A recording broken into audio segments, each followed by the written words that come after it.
بسم اللہ الرحمن الرحیم الحمدللہ رب العالمین والصلاة والسلام علی النبی الامین الکریم وعلی آلہ وصحبہ اجمعین۔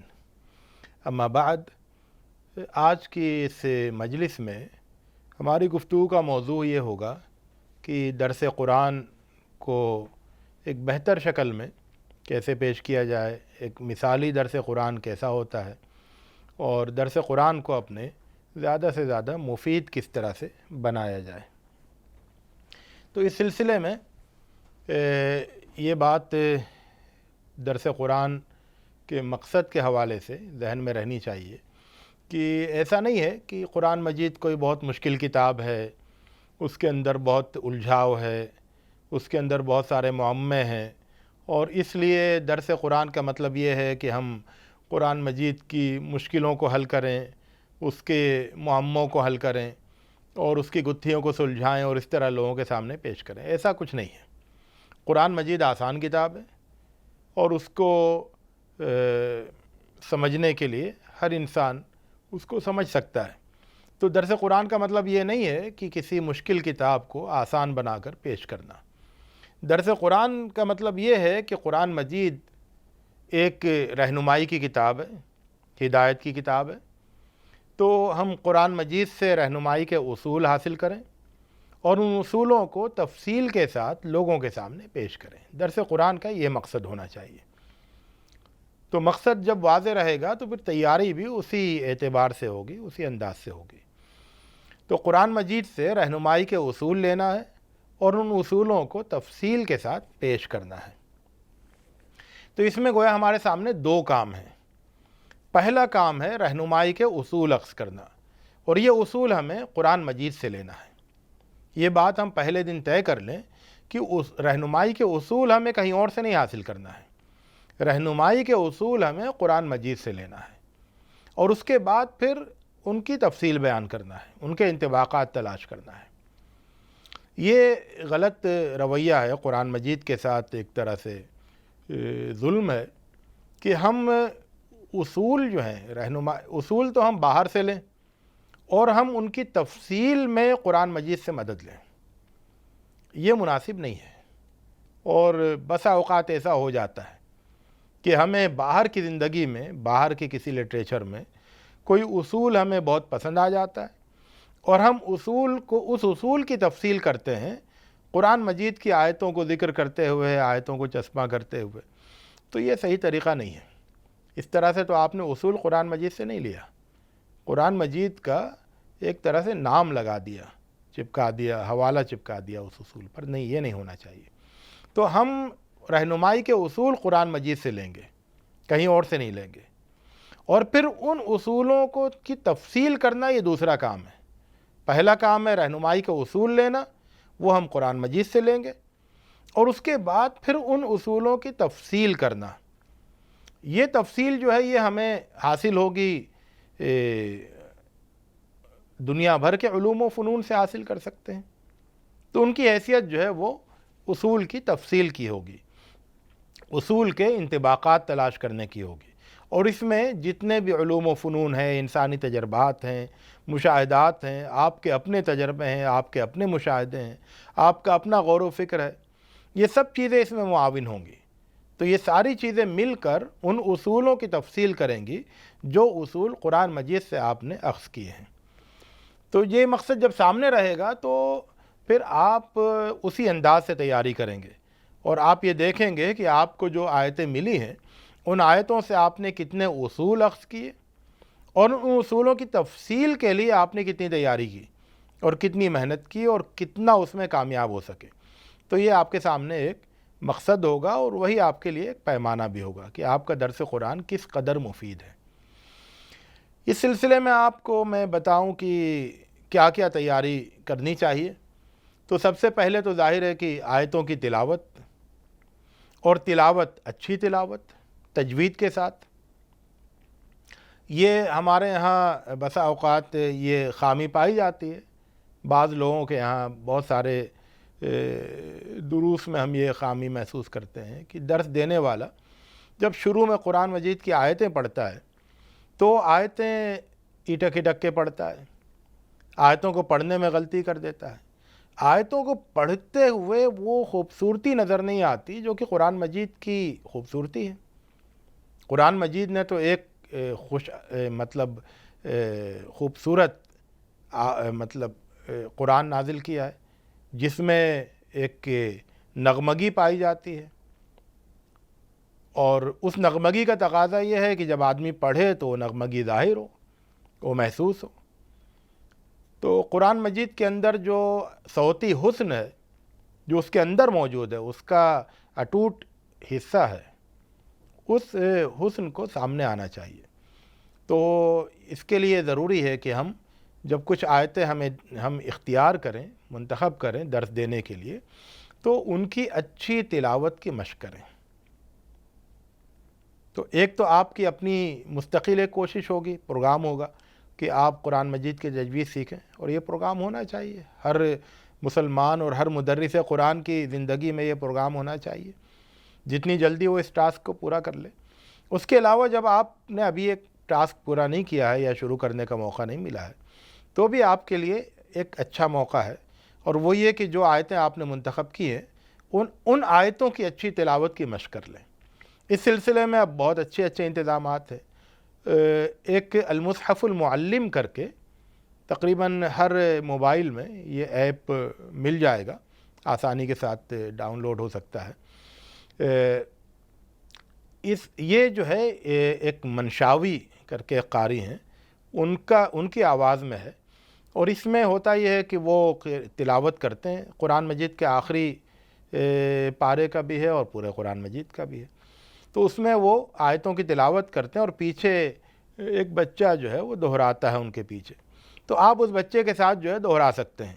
تو بار بار جب آپ ان کو سنیں گے، دہرائیں گے، تو پھر وہ لہجہ، وہ نغمگی آپ کی آواز میں آ جائے گی، اور اس کے بعد پھر آپ اسی روانی اور اسی نغمگی اور اسی حسن کے ساتھ آپ تلاوت کرنے لگیں گے، کم از کم ان آیتوں کی جن آیتوں کا آپ کو درس دینا ہے اور جن آیتوں کو آپ نے منتخب کیا ہے۔ تو یہ ایک محنت کریں، اور اس طرح سے اچھی تلاوت کی مشق کریں، تاکہ جیسے آپ درس قرآن شروع کریں اور آیتوں کی تلاوت کریں تو وہیں سے ایک سما بن جائے، ایک ماحول میں ایک احساس پیدا ہو جائے کہ ایک خوشگواری آ جائے قرآن مجید کے صوتی حسن کے بدولت۔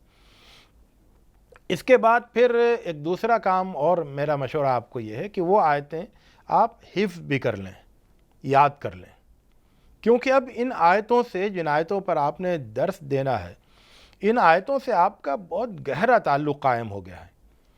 ان آیتوں پر آپ غور کریں گے، ان آیتوں سے آپ رہنمائی کے اصول نکالیں گے، ان آیتوں میں سے بہت ساری حکمتوں کی باتیں تلاش کریں گے، تو ان آیتوں سے آپ کا بہت ہی خصوصی تعلق ہو گیا ہے۔ تو اب ان آیتوں کے حفظ ہو جانا چاہیے، تاکہ جب آپ نماز میں ان آیتوں کو پڑھیں، کسی اور وقت آپ ان آیتوں کو تلاوت کریں، تو آپ کی وہ ساری محنت جو آپ نے ان آیتوں پہ کی ہے اس درس کے حوالے سے، تو ساری محنت آپ کی تازہ ہو جائے، اور آپ کو دماغی اور دلی غذا آپ کو ملتی ہوئی محسوس ہو۔ تو ان آیتوں کو آپ بہت اہمیت دیں، جن آیتوں کو آپ نے منتخب کیا درس قرآن دینے کے لیے، تو ان آیتوں کو حفظ کر لیں، اور نہ صرف یہ کہ آیتوں کو حفظ کر لیں بلکہ آیتوں کا ترجمہ بھی بار بار پڑھ کر ذہن نشین کر لیں۔ اس طرح سے ذہن نشین کر لیں کہ جب آپ ان آیتوں کو پڑھیں تو ترجمہ بھی آیتوں کے ساتھ آپ کے ذہن میں آنے لگے۔ تو اس طرح سے آیتیں اور آیتوں کا ترجمہ دونوں ایک ساتھ آپ کے ذہن میں آنے لگے۔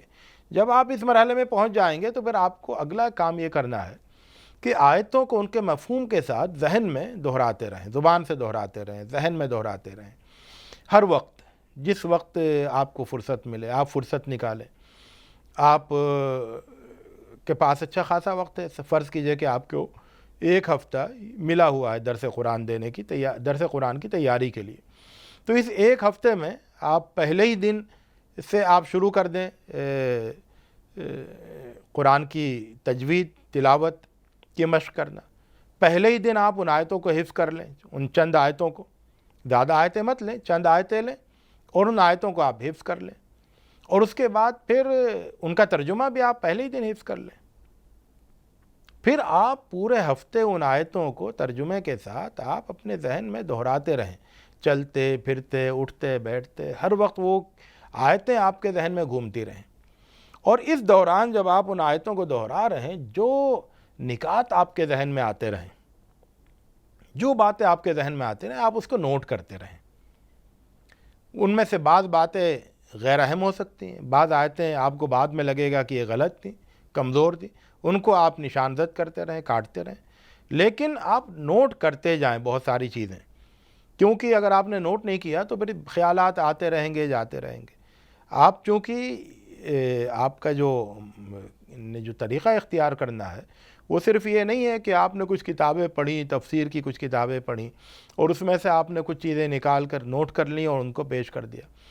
نہیں، آپ کو تو ان آیتوں پر غور کرنا ہے، اور در حقیقت آپ کو حاصل مطالعہ نہیں بلکہ حاصل غور و فکر پیش کرنا ہے، بہت زیادہ غور کرنا ہے۔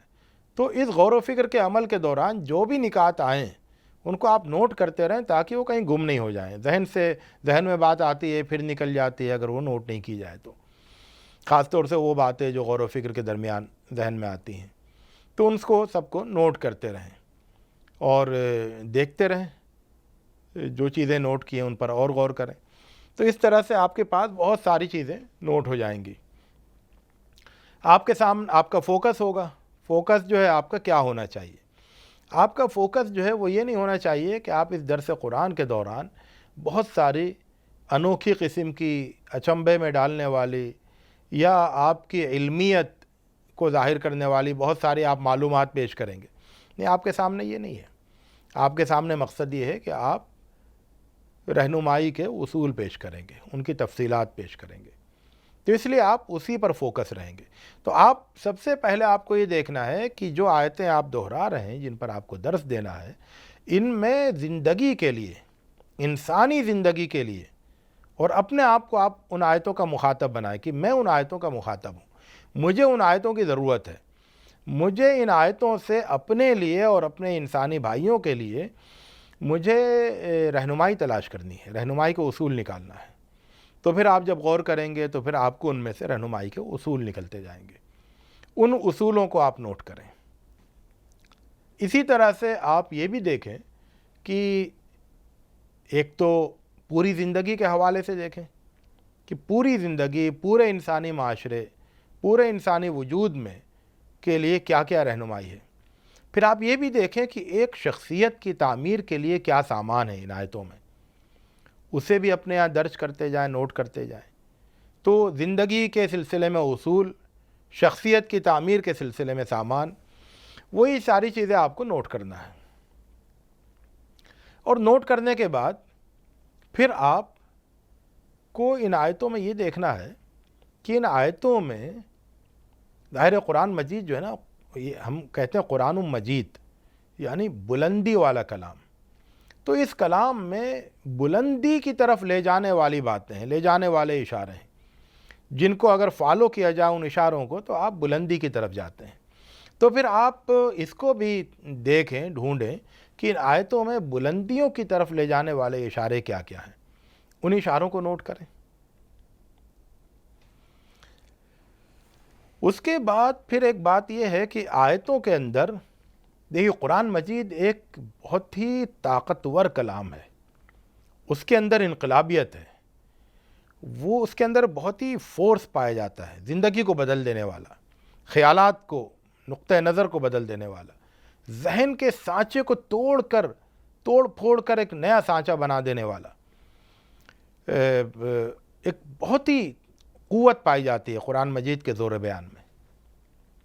یہ جو زور بیان ہے یہ آپ کے درس میں بھی نمایاں ہونا چاہیے۔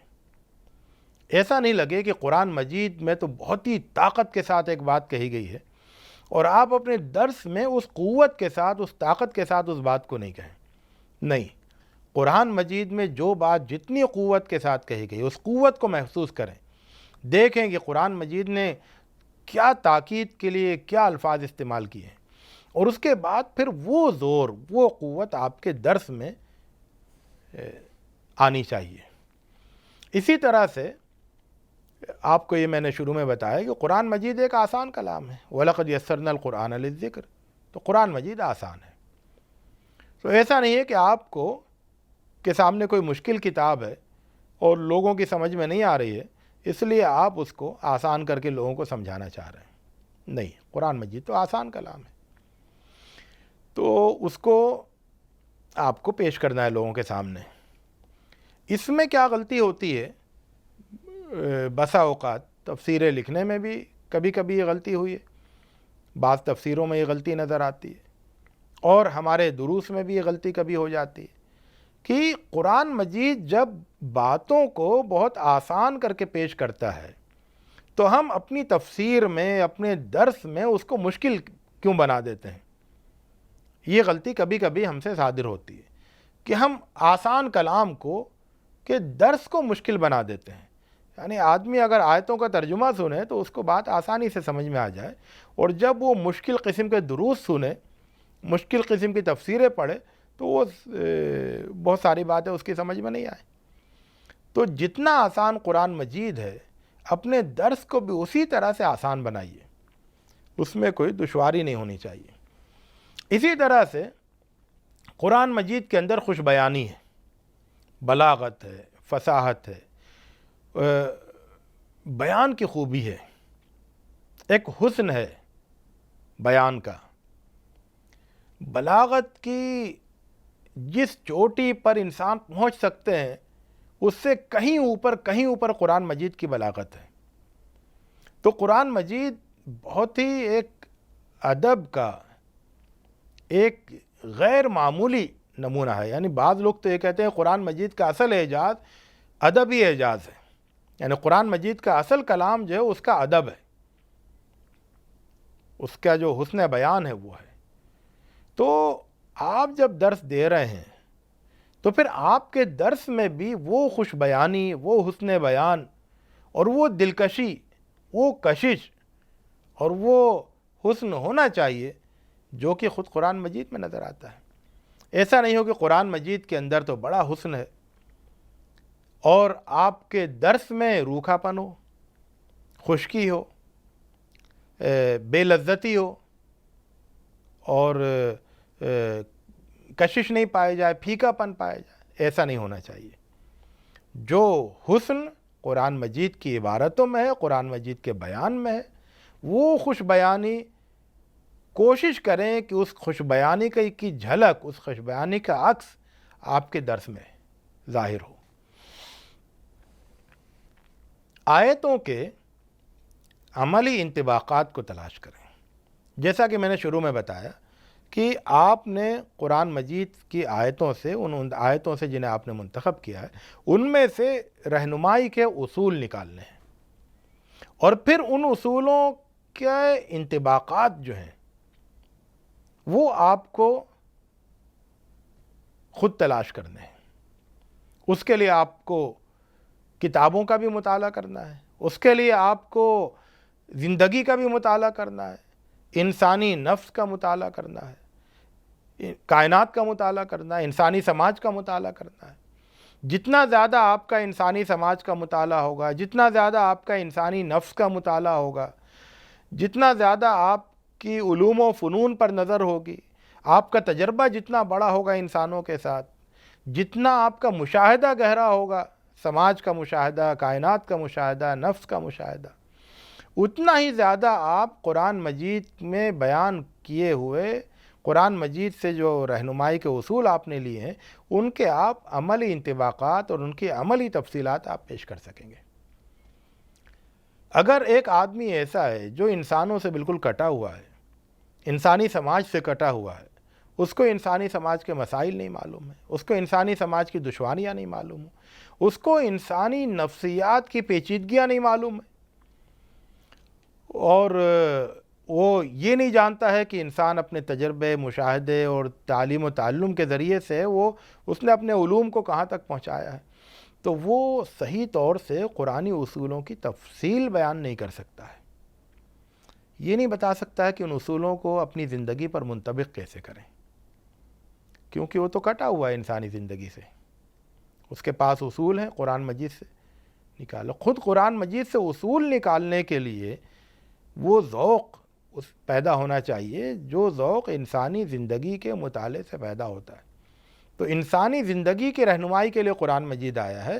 انسانی زندگی سے اپنے آپ کو کاٹ کر اور مکمل انوالومنٹ کے بغیر، انسانی زندگی اور انسانی سماج میں بھرپور شرکت کے بغیر آپ آیتوں کے صحیح تفصیل نہیں کر سکتے ہیں.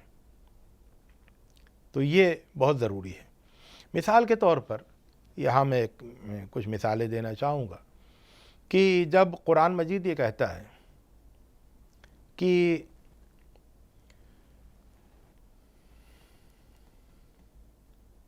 امرہم شورا بینہم، کہ مسلمانوں کے اہل ایمان کے معاملات ان کے باہمی مشورے سے طے پاتے ہیں. تو یہ باہمی مشورے کی شکلیں کیا ہوں، کہاں کہاں یہ باہمی مشوروں کی ضرورت پڑتی ہے، باہمی مشورے کے نظام کو کس طرح سے بہتر بنایا جائے، مفید تر بنایا جائے، باہمی مشورے کی کتنی ضرورت ہے ہمیں، اس کے کیا فائدے ہیں، اس سے انسانی زندگی میں کتنی بڑی تبدیلیاں پیدا ہوتی ہیں، اور باہمی مشورے کو نظر انداز کرنے کے نتیجے میں کیا پیدا ہوتا ہے، کیا مفاسد پیدا ہوتے ہیں. تو یہ جو اصول ہے امرہم شورا بینہم، اس کو برتنے کے کیا مصالح ہیں، اس سے لاپرواہی کے کیا مفاسد ہیں، اور اس کو برتنے کے کیا طریقے ہیں، ممکنہ طریقے کیا ہیں، پہلے کیا طریقے تھے اور اب کیا طریقے ہو سکتے ہیں. قرآن مجید یہ کہتا ہے کہ رشتہ داروں کے ساتھ حسن سلوک کرو، رشتہ داروں کے حقوق ادا کرو. تو رشتہ داروں کے حقوق کیا ہیں، اور زمانے کی تبدیلی کے ساتھ رشتہ داروں کے حقوق کی ادائیگی کی شکلیں کتنی بدل گئی ہیں.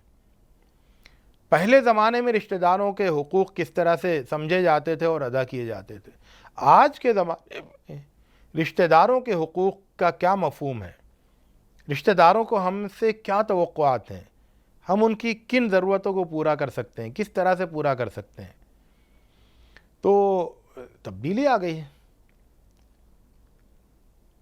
تو یہ جو ہے یہ ہمیں دیکھنا ہے.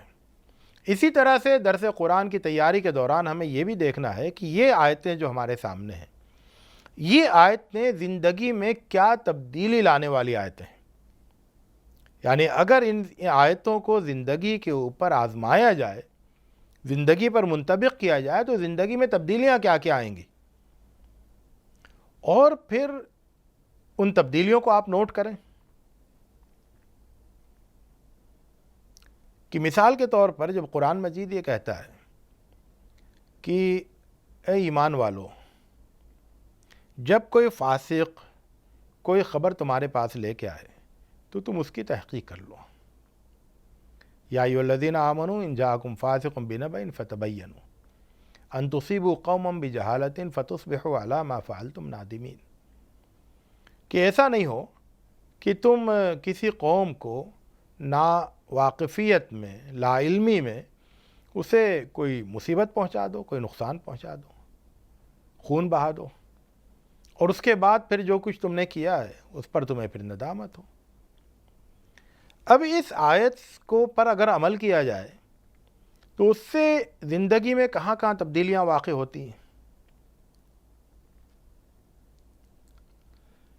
جنگ کے حالات میں کیا تبدیلیاں ہو سکتی ہیں اس آیت کو منطبق کرنے سے، اور نہیں منطبق کرنے سے کیا ہوگا. پرامن حالات میں ان آیتوں اس آیت کو منطبق کرنے سے کتنی بڑی تبدیلی ہماری زندگی میں آتی ہے. آپ جب سوچیں گے تو آپ کو زندگی میں ایک بہت بڑی تبدیلی دکھائی دے گی. اس تبدیلی کو آپ نوٹ کریں. تو ہر آیت کا مطالعہ کرتے ہوئے، اس پر غور کرتے ہوئے یہ دیکھنا چاہیے کہ اس آیت سے انسانی زندگی میں کتنی تبدیلیاں آ سکتی ہیں. اور پھر آپ یہ بھی دیکھیں اور استشہاد کے لیے شواہد کے طور پر آپ لوگوں کو یہ بتائیں کہ تاریخ کے واقعات کے حوالے سے کہ اس سے پہلے اس آیت کی اس تعلیم نے، اس اصول نے کن لوگوں کی زندگیوں کو بدلا اور کہاں کہاں تبدیلی واقع ہوئی. تو تاریخ کا جب آپ مطالعہ کریں گے تو وہاں پر آپ کو تبدیلیاں نظر آئیں گی کہ آیتوں نے کہاں کہاں تبدیلیاں کی. تو اس کے لیے آپ کو صالحین کے واقعات پڑھنا ہوں گے، اسلامی تاریخ کا مطالعہ کرنا ہوگا. تو صالحین کے واقعات پڑھتے ہوئے آپ کو جگہ جگہ نظر آئے گا کہ ان کی زندگی پہلے اس طرح کی تھی اور یہ آیت انہوں نے سنی اور اس پر عمل کیا تو پھر زندگی میں یہ تبدیلی واقع ہوئی. ایسی بہت ساری مثالیں آپ کو ملیں گی. آپ جب آیتوں کا مطالعہ کر رہے ہیں تو آیتوں کی روشنی میں آپ حضور اکرم صلی اللہ علیہ وسلم کی سیرت کا تذکرہ بھی ضرور کریں، کیونکہ قرآن مجید اور اللہ کے رسول صلی اللہ علیہ وسلم کی سیرت میں تو بہت گہرا رشتہ ہے. حضرت عائشہ رضی اللہ تعالیٰ عنہا نے اس کو بیان کیا اور کہا کہ حضور اکرم صلی اللہ علیہ وسلم کے اخلاق و کردار، حضور اکرم صلی اللہ علیہ وسلم کی عادات و خصائل، وہ سب وہی تھی جو قرآن مجید میں ہے. تو قرآن مجید کا عکس حضور اکرم صلی اللہ علیہ وسلم کی سیرت تھی. تو جب آپ قرآن مجید کی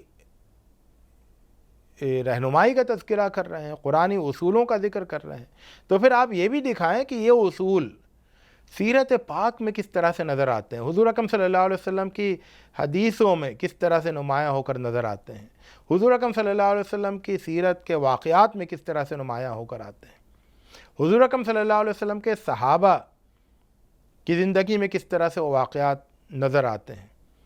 تو یہ چیزیں آپ کو سیرت پاک اور اسلامی تاریخ کے اور صحابہ کی تاریخ کے مطالعے میں آپ کو نظر آئیں گی. ان کو آپ نوٹ کریں. ایک چیز اور ہے، وہ یہ کہ قرآن مجید کی آیتیں جو ہیں یہ اصل میں سفر کراتی ہیں. قرآن مجید جب انسان پڑھتا ہے نا تو وہ سفر کرتا ہے، اور سفر کرتا ہے ایسا سفر جو کہیں اور وہ سفر کرنے کا کوئی انتظام ہی نہیں ہے. قرآن مجید پڑھتے ہوئے انسان ماضی میں چلا جاتا ہے جب کائنات کی تخلیق ہو رہی تھی، اس زمانے میں چلا جاتا ہے جب حضرت آدم علیہ السلام کی تخلیق ہو رہی تھی، اس کے بعد کے زمانے میں آتا ہے، نبیوں کے زمانے میں جاتا ہے، خود پھر مستقبل میں چلا جاتا ہے، قیامت برپا ہونے کے زمانے میں چلا جاتا ہے، قیامت برپا ہونے کے بعد جب حساب کتاب ہوگا اس زمانے میں چلا جاتا ہے، اس کے آگے جنت اور جہنم کے جو کچھ ہوگا وہاں جا کے وہ سب دیکھتا ہے. تو قرآن مجید پڑھتے ہوئے زمانی لحاظ سے انسان ایک جگہ نہیں رہتا ہے، اپنے زمانے میں صرف نہیں رہتا ہے، وہ تمام زمانوں میں، ماضی میں بالکل آخری ماضی تک جہاں تک پہنچنا ممکن ہے وہاں تک پہنچ جاتا ہے، مستقبل میں جہاں تک پہنچنا ممکن ہے وہاں تک پہنچ جاتا ہے. تو یہ بہت طویل سفر ہوتا ہے جو قرآن مجید بہت آسانی کے ساتھ کراتا ہے. اسی طرح سے مکانی لحاظ سے قرآن مجید آپ کو کائنات کی سیر کراتا ہے، آسمان، زمین، ان کے درمیان کی چیزیں، سمندر، انسان کا اپنا نفس. یعنی قرآن مجید کبھی تو آپ کو لے جاتا ہے پوری کائنات میں، اس کی وسعتوں میں، کبھی بالکل انسانی نفس کے اندر لے کے چلا آتا ہے، انسانی احساسات، جذبات، ان کی سیر کراتا ہے، جنت اور جہنم کی سیر کراتا ہے. تو زمانی لحاظ سے بھی اور مکانی لحاظ سے بھی قرآن مجید کا سفر جو ہے وہ بہت ہی غیر معمولی اور انوکھا ہوتا ہے. تو آپ جب ایسی آیتیں لیتے ہیں جن میں کہ سفر ہے تو پھر آپ اس کا انتظام کریں کہ آپ پھر قارئین کو ان آیتوں کے ذریعے سے قارئین کو وہ پورا سفر کرائیں جو آیتیں سفر کرا رہی ہیں. ان کو پھر وہاں رہنے نہیں دیں، ان کو پھر وہاں تک لے کے جائیں جہاں تک آیتیں لے کے جا رہی ہیں، اور اس پر آپ توجہ دیں. اسی طرح سے آیتیں جو خود بتاتی ہیں وہ آیتوں کے حوالے سے آپ بتائیں. آپ کی جو اپنی باتیں ہیں وہ آیتوں کے حوالے سے نہیں بتائیں، آپ اپنے حوالے سے بتائیں. آپ یہ کہیں کہ قرآن مجید کی آیت یہ کہتی ہے اور میں نے اس پر غور کیا اور پھر میرے ذہن میں یہ بات آئی ہے. تو آپ کی جو باتیں ہیں وہ آپ کی باتیں ہیں، قرآن مجید کی جو باتیں ہیں وہ قرآن مجید کی باتیں ہیں. تو دونوں میں گڑبڑ نہیں ہونا چاہیے، اور ایسا نہیں ہو کہ آپ اپنی باتوں کو آیتوں کے حوالے دے کر بتائیں. نہیں، آیتیں حوالے دینے کے لیے نہیں ہیں. آیتیں تو اس لیے ہیں کہ وہاں سے باتیں نکالی جائیں اور پھر ان باتوں کو بتایا جائے. تو آپ کا پورا فوکس اس بات پر ہونا چاہیے کہ جب آپ قرآن مجید کی باتیں بتانے کے لیے بیٹھے ہیں تو صرف قرآن مجید کی باتیں بتائیں. ان کی تفصیل آپ کہیں اور سے بتائیں، ٹھیک ہے، لیکن باتیں جو ہیں وہ قرآن مجید کی ہونی چاہیے. بسا اوقات کسی سے غلطی ہو سکتی ہے اور ہوتی بھی ہے کہ اس کے ذہن میں کوئی ایک بات ہوتی ہے اور وہ اس کو بتاتا ہے اور وہ چاہتا یہ کوشش اس کی ہوتی ہے کہ اس کو قرآن مجید کی بات سمجھ لیا جائے اور اس کو پھر وہ تقدس اور وہ احترام حاصل ہو جائے جو کہ قرآن مجید کی بات کو ہوتا ہے. نہیں، قرآن مجید کی بات قرآن مجید کی بات ہے، اس کو اسی حیثیت سے پیش کریں اور پھر اپنی بہت ساری باتیں آپ پیش کریں کہ میرے ذہن میں یہ بات آئی ہے، میرے ذہن میں یہ بات آئی ہے اور میں آپ کے سامنے رکھنا چاہتا ہوں. لوگ اس کا محاکمہ کریں گے ایک بات کے طور پر، ایک انسانی بات کے طور پر. اسی طرح سے جب آپ کچھ آیتوں پر سے گزریں جو آیتیں گہرے غور و فکر کا تقاضا کرتی ہیں. اصل میں قرآن مجید کی دو سطحیں ہیں. قرآن مجید سے تعلق کی بھی دو نوعیتیں ہیں. ایک جو ہے وہ سادہ سطح ہے، آسان، پورے قرآن مجید کی. ایسا نہیں ہے کہ یہ آیتیں مشکل ہیں، یہ آیتیں آسان ہیں. نہیں، پورا قرآن مجید اپنی پہلی سطح میں آسان ہے. اس کا پیغام فوراً آپ کو سمجھ میں آ جائے گا. پھر اس کے بعد قرآن مجید کی ایک دوسری سطح ہے اور وہ غور و فکر کا تقاضا کرتی ہے. تو قرآن مجید کتاب مبین ہے، واضح روشن کتاب، اور قرآن مجید جو ہے وہ غور و فکر کے لیے نازل ہوا ہے. تو غور و فکر بھی اس میں کرنا ہے اور وہ کتاب مبین بھی ہے. اس کا مطلب یہ ہوا کہ اس کی دو سطح ہیں. ایک کتاب مبین والی سطح ہے کہ ہر بات سامنے، یعنی جو پہلی سطح کی باتیں ہیں اور فوراً سب کی سمجھ میں آ رہی ہیں اور جو ہدایت کے لیے ضروری ہیں. اس کے بعد اس کے نیچے حکمت کے خزانے ہیں اور یہ حکمت کے خزانے جو ہیں یہ غور و فکر کر کے حاصل ہوتے ہیں، ان آیتوں پر غور و فکر کر کے حاصل ہوتے ہیں. تو ان حکمت کے خزانوں تک پہنچنا ہے اور اس کے لیے غور و فکر کرنا ہے.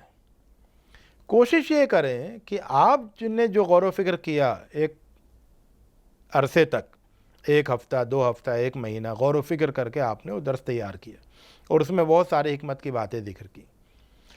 اسی طرح سے آپ قارئین کو بھی غور و فکر کے راستے پر ڈالیں، ان کو غور و فکر کا راستہ دکھائیں کہ جو باتیں آپ نے غور و فکر کر کے حاصل کی ہیں اس کے بعد پھر اس کے آگے پھر وہ غور و فکر کر کے حاصل کریں.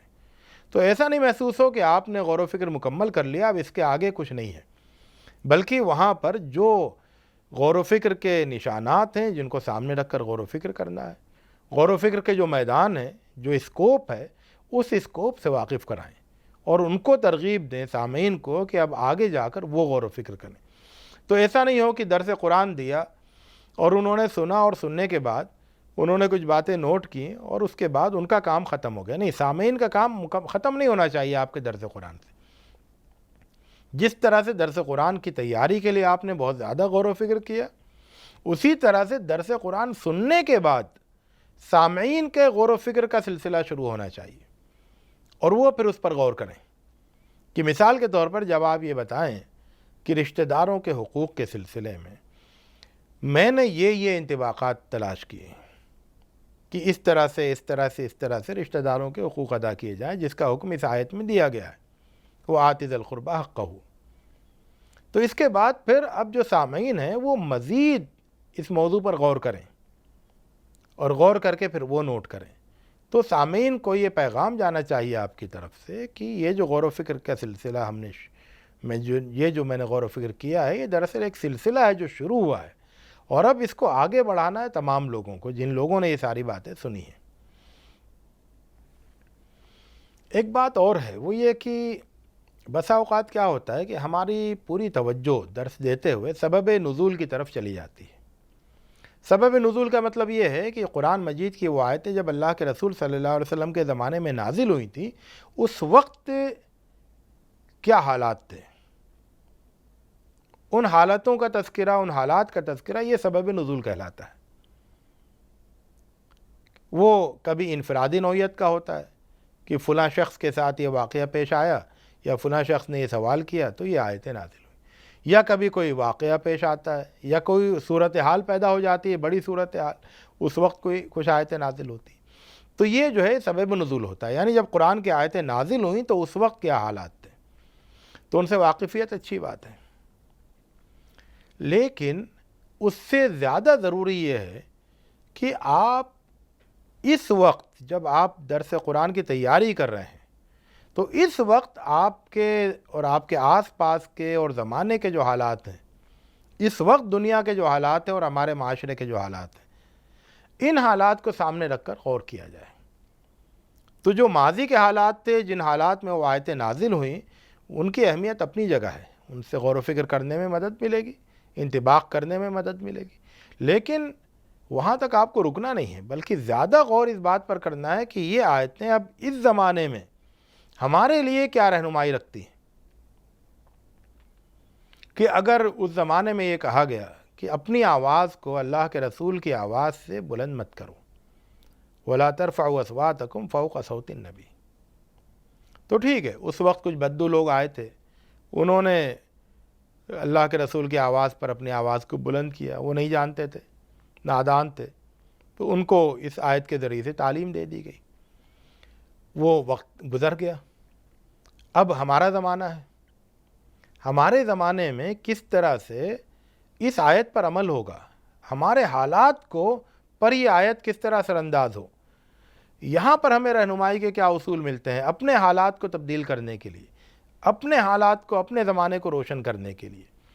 تو آپ اس پر غور کریں گے کہ اس وقت ہماری صورتحال کیا ہے، کس طرح سے ہماری پسند، ہماری خواہش، ہمارے نظریات، ہمارے افکار وہ جو ہیں وہ بلند، ہم نے اللہ کے رسول، اللہ تعالیٰ کی آیتوں اور اللہ کے رسول صلی اللہ علیہ وسلم کی احادیث کے اوپر ہم نے ان کو فوقیت دے رکھی ہے۔ تو اس یہاں سے جو اصول نکلا ہے، اس اصول کا تقاضا صرف اتنا نہیں ہے۔ بعض لوگ بہت محدود ہو کر سوچتے ہیں کہ وہ یہ سمجھتے ہیں کہ نہیں، جب آپ مسجد نبوی جائیں اور وہاں روضہ اطہر کے قریب جائیں تو وہاں پر آپ کی آواز بلند نہیں ہونی چاہیے، صرف ایک چھوٹا انطباق دیکھتے نہیں، ہماری پوری زندگی میں جہاں جہاں اللہ کے رسول صلی اللہ علیہ وسلم کی طرف سے تعلیمات موجود ہوں، رہنمائی موجود ہو، قرآن مجید کی آیتوں کی صورت میں، احادیث صحیحہ کی روشنی میں، تو اس وقت پھر ہم اس رہنمائی کو کسی بھی دوسری رہنمائی کے اوپر ترجیح دیں۔ جس طرح سے امام شافعی رحمۃ اللہ علیہ نے کہا، اور دوسرے ائمہ سے بھی منقول ہے، کہ اگر میری کسی بات کے مقابلے میں کوئی اس سے مختلف کوئی حدیث آ جائے جو میری بات سے ٹکراتی ہو، تو پھر میری بات کو تم الگ کر دو، پس پش ڈال دو، دیوار پہ مارو، اور اللہ کے رسول صلی اللہ علیہ وسلم کی بات کو قبول کرو، اس کو سر آنکھوں پر رکھو۔ تو اب یہ جو ہے نا، یہ اس آیت کا انطباق ہے، اور یہ انطباق صرف اس معاملے میں نہیں ہے کہ امام شافعی کا کوئی قول اور امام ابو حنیفہ رحمۃ اللہ علیہ کا، امام شافعی رحمۃ اللہ علیہ کا کوئی قول نہیں، اس سے آگے بڑھ کر آج کے زمانے میں ہم جن افکار، جن نظریات، جن نقطہ نظر تک پہنچتے ہیں، ان میں ہم کو اس اصول کو برتنا ہے کہ ان میں سے کہیں ہم ایسا تو نہیں ہے کہ کسی نقطہ نظر کو ہم اللہ کے رسول صلی اللہ علیہ وسلم کی کسی تعلیم کے اوپر فوقیت دے رہے ہیں۔ تو اس پر ہمیں اس طرح سے ہم ہر آیت کو اس زمانے سے آگے بڑھ کر اس زمانے کے اوپر منطبق کر کے دیکھیں، اس زمانے کو سامنے دیں۔ اسی طرح سے ہم ایک کام اور ہم توجہ چاہتے ہیں، اور وہ یہ کہ جب ہم قرآن مجید کے درس کی تیاری کریں اور درس دیں تو ہم اس پر توجہ دیں کہ قرآن مجید میں کیا بیان ہوا ہے، اس پر ہم زیادہ توجہ نہیں دیں جو قرآن مجید میں بیان نہیں ہوا ہے، اس کی کھوج میں ہم نہیں پڑیں۔ کبھی کیا ہوتا ہے کہ ہم اس کھوج میں ہمارا پورا درس چلا جاتا ہے۔ مثال کے طور پر ہم سورہ کہف کا درس دے رہے ہیں، ذوالقرنین کا واقعہ آتا ہے، اب ہماری پوری کھوج اس پر ہوتی ہے کہ ذوالقرنین کون تھے، ہماری کھوج اس پر ہوتی ہے کہ وہ دیوار کہاں تھی، ہماری کھوج یہ ہوتی ہے کہ وہ یاجوج ماجوج کہاں تھے اور اب کہاں پر ہیں۔ تو ہم یہ ساری کھوج کرتے ہیں۔ ظاہر ہے کہ قرآن مجید نے ان کو بس ان کا نام لیا ہے اور ان کی تفصیل نہیں بیان کی ہے۔ قرآن مجید کا مقصد یہ نہیں ہے کہ آپ ذوالقرنین کے بارے میں، اس کی شخصیت کے بارے میں، اس کی تاریخ پیدائش اور اس کا زمانہ اور اس کے وفات کے بارے میں جان جائیں۔ یہ بھی قرآن مجید کا مقصد نہیں ہے کہ آپ جو اس دیوار کا پتہ لگا لیں۔ قرآن مجید کا مقصد تو وہ ہے کہ اس واقعے کو کس لیے ذکر کیا، اور ذکر کیا تو اس کے اندر کیا حکمتیں ہیں، کیا رہنما اصول ہیں۔ آپ اس واقعے کو پڑھیں، اس واقعے میں سے رہنما اصولوں کو نکالیں، اس واقعے میں سے قرآنی تعلیمات کو نکالیں اور واقعے کی روح تک پہنچنے کی کوشش کریں۔ ان چیزوں کی کھوج میں آپ پڑھیں گے اور اس پر محنت کریں گے، پھر اس کو آپ بیان کریں گے، تو اس سے بہت ساری معلومات کا تذکرہ ہو جائے گا۔ لیکن آپ صحیح معنوں میں وہ جو آپ کا مقصد ہے کہ قرآن مجید سے زندگی کا اصول نکالنا، رہنمائی کا اصول نکالنا اور اس کی تفصیل پیش کرنا، وہ مقصد پورا نہیں ہوگا۔ تو اس طرح سے ہمارا فوکس وہ یہ رہے گا کہ قرآن مجید کی جو آیتیں ہم کو ملی ہیں، ان آیتوں کو ہم اپنی زندگی کا سب سے قیمتی سرمایہ بنا لیں گے، ان آیتوں کی بہترین تلاوت کرنا سیکھیں گے، ان آیتوں کو حفظ کریں گے، ان آیتوں کا ترجمہ یاد کریں گے، ان آیتوں پر غور کریں گے، ان آیتوں کے سلسلے میں بہت ساری معلومات اکٹھا کریں گے، ان آیتوں کے اندر سے حکمتوں کے موتی نکالیں گے، اور ان آیتوں کو اس طرح سے ان کا درس پیش کریں گے کہ گویا کہ یہ آپ کی زندگی کی بہت بڑی یافت ہے، آپ کا بہت بڑا سرمایہ فکر ہے جو کہ آپ لوگوں کے سامنے پیش کرنے جا رہے ہیں۔ اللہ رب العزت سے دعا ہے کہ وہ ہمیں توفیق دے کہ ہم قرآن مجید سے رہنمائی اخذ کر سکیں، اور پھر ان رہنمائی کے ان اصولوں کی ہم صحیح طور پر تفصیل پیش کر سکیں، اسی طرح سے جس طرح سے قرآن مجید تقاضا کرتا ہے اور جو قرآن مجید کے شایان نشان ہو۔ وآخر دعوانا الحمد للہ رب العالمین۔ السلام علیکم ورحمۃ اللہ وبرکاتہ۔